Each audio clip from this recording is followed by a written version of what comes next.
Hey all, let's talk about shot glasses, where they're different in the US to Europe, the sizes, and three interesting stories about how the shot glass got its name.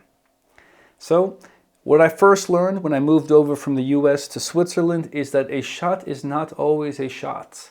In the US, the sizes range, and even in Europe, the sizes range quite a bit. So, US anywhere from 1.5 to 2 ounces, and in Europe anywhere from 25 to 50 milliliters, which is quite interesting because that's quite a bit of a gap and difference between those values. Oh well.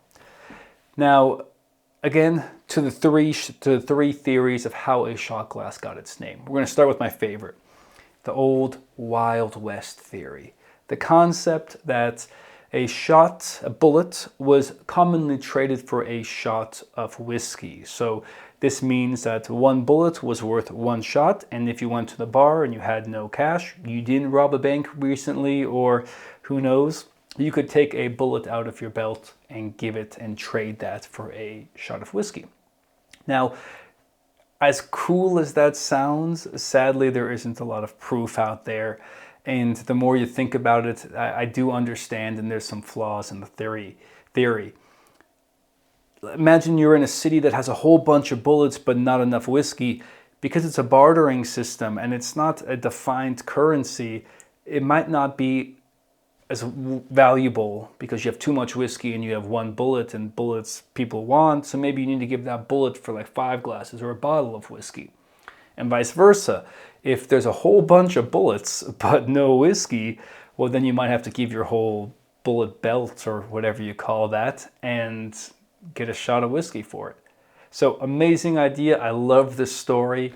However, I kind of understand why it's maybe not the case. The second theory is that, actually living in Switzerland and speaking German, you might be, or maybe everyone's heard about this already, there's a German word called Schnaps.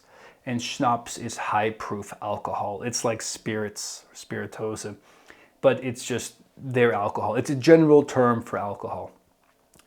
Now, the theory goes like this. Schnapps was the commonly used term, and somewhere down the line, Schnapps got telephoned and butchered so much over its different pronunciations that it got shortened and became Schatz.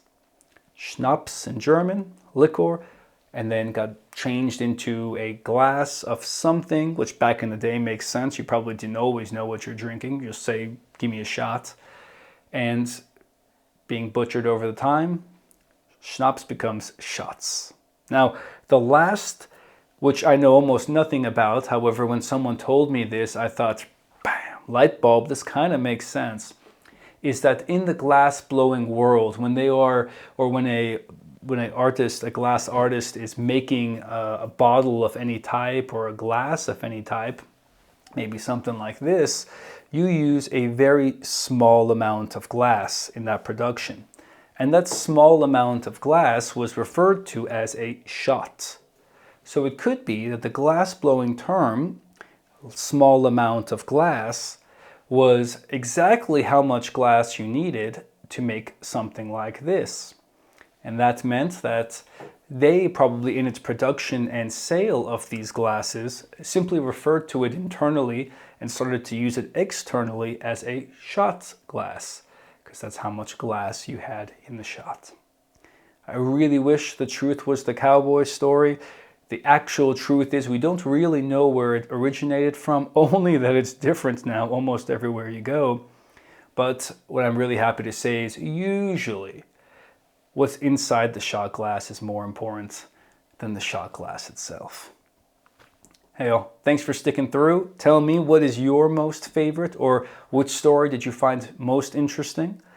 Let's discuss it. I have no idea, so if you have any more proof, I'd love to hear more about it. Or if you have a completely different story, I mean, that would be the best.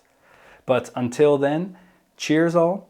Have a great rest of your day. Enjoy that whiskey. Enjoy that glass, whether it's in a shot glass or not.